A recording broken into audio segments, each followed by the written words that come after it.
20 জনের এখনো পর্যন্ত কোনো খোঁজ নেই। এই 20 জনের মধ্যে 3 জন এই যে খাদ্য সরবরাহকারী সংস্থার যে গোডাউন রয়েছে সেইখানে কাজ করতেন 3 জন, এবং বাকি যে 17 জন তারা ডেকোরেটার্সের যে গোডাউন রয়েছে সেইখানে কাজ করতেন।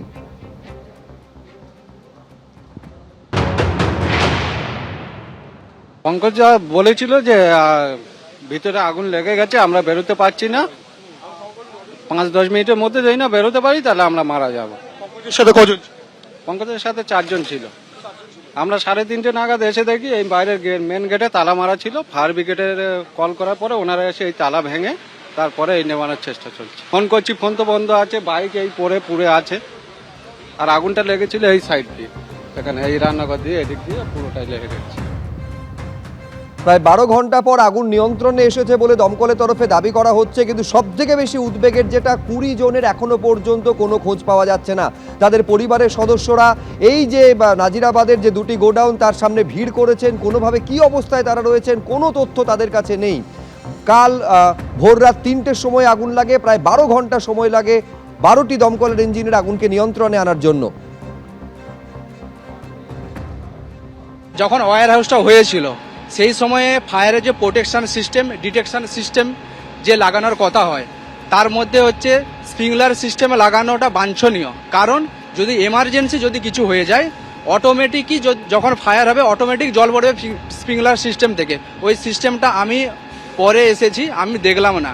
কিন্তু যে এক্সটিংগুইশারগুলো লাগিয়েছে সেগুলো হচ্ছে ওয়্যার হাউসের অনেকটা ভেতরের দিকে, যেখানে দাহ্য বস্তু বেশি আছে, সেখানে সাধারণ মানুষ থেকে শুরু করে যে সিকিউরিটি কোনো মতে ওখানে প্রবেশ করতে পারছেন না।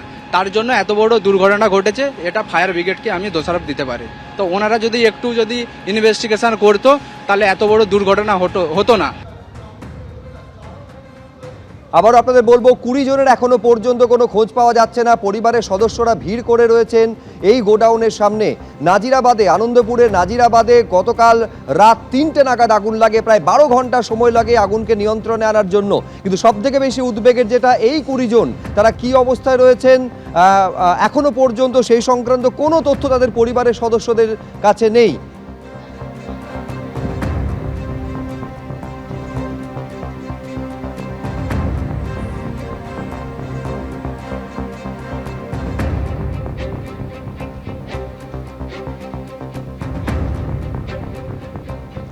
আর এর মধ্যে খবর পাওয়া যাচ্ছে 4 জনের মৃত্যু হয়েছে এই ভয়াবহ অগ্নিকাণ্ডের ঘটনায়। আপনারও কি আত্মীয় রয়েছে? হ্যাঁ, আমার জামাই আছে।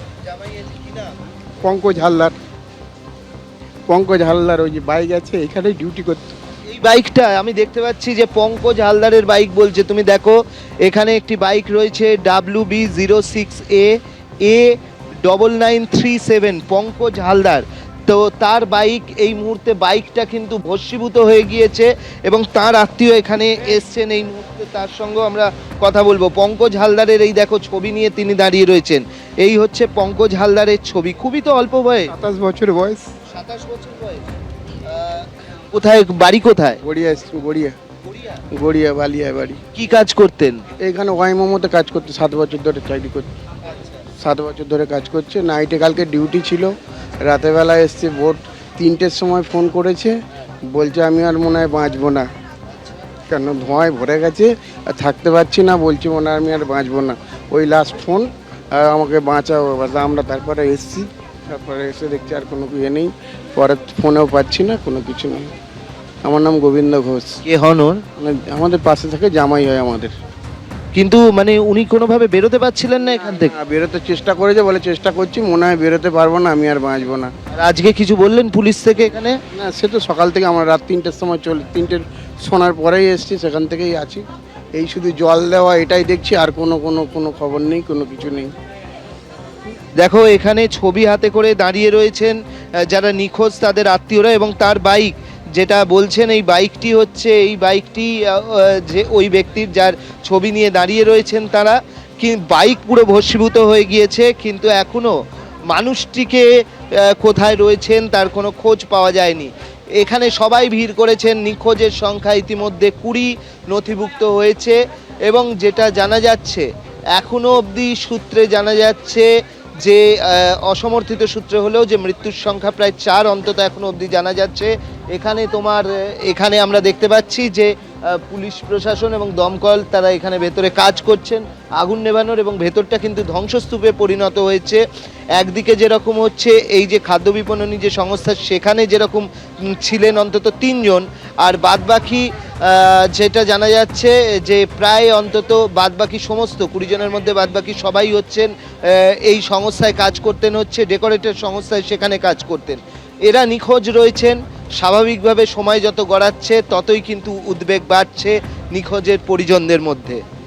আপনাদের পরিবারের কেউ কি আছেন? হ্যাঁ, আমার ছোট ভাই কি নাম তার? ওই যে ওই নন্টু খাড়া, কোথায় বাড়ি? হরিবল্লভপুর, আমাদের মেদিনীপুর জেলা। আচ্ছা, কি কাজ করতেন? উনি ফুল সাজানো কাজ করতেন, ডেকোরেটর। কাল লাস্ট কখন কথা হয়েছে? কাল লাস্ট কথা বলতে উনি তো আমি ছিলাম না বাড়ি, তো কাল এই সকালবেলা 7টার সময় ওকে ফোন করে না এরকম দুর্ঘটনা ঘটছে, তো এইভাবে না ফোনেও পাচ্ছি না। এনাদেরও দেখতে পাচ্ছ যে আরেকজন এসছেন আধার কার্ড নিয়ে। আপনি এখানটা যদি আসেন, এই সামনেতেই তারা দাঁড়িয়ে রয়েছেন। এই হচ্ছে আধার কার্ড, যেটা নাম দেখা যাচ্ছে কৃষ্ণেন্দু ধারা। কৃষ্ণেন্দু, এর কথাই কি আপনারা বলছিলেন? ও, কৃষ্ণেন্দু ধারা কোথায় বাড়ি? মেদিনীপুর, পিংলা থানা। কোথায় বাড়ি? পিংলা। হ্যাঁ, পিংলা। কি কাজ করতেন? ডেকোরেটর কাজ। কিসের ডেকোরেটরের? ডেকোরেটর ফুল টুল সাজাতে এইটি করতেন। কাল কথা হয়েছিল? কালকে রাত্রি 9টা অবধি কথা হয়েছে। বলেছিলেন? না, রাত্রি কালকে 9টা অবধি এমনি স্বাভাবিক ভালো মন্দ কথা বলার পরে রাখা হয়েছে, অন্য কোনো কিছু কথা হয়নি। তারপর ফোনে পাচ্ছেন? আর সকাল থেকে যখন এটা দেখলাম এরকম আগুন লেগে গেছে, চারদিকে হয়ে গেছে, ফোন করা হচ্ছে, সকাল থেকে ফোনে সুইচ অফ। হ্যাঁ, তারপর আমরা বিভ্রান্ত হয়ে 9টার সময় আমরা বেরিয়ে আসি পশ্চিম মেদিনীপুর থেকে। এসে তখন এখনও পর্যন্ত আমরা কিছু পাই না। মিসিং ডায়েরি করলাম, করলাম, কিন্তু ওরাও এখন কিছু বলতে পারছে না। আমার নাম উত্তম হাজরা। কি হন উনি আপনার? আমার সম্বন্ধী হয়। দেখতেই পাচ্ছ। এবিপি আনন্দ, এগিয়ে থাকে, এগিয়ে রাখে।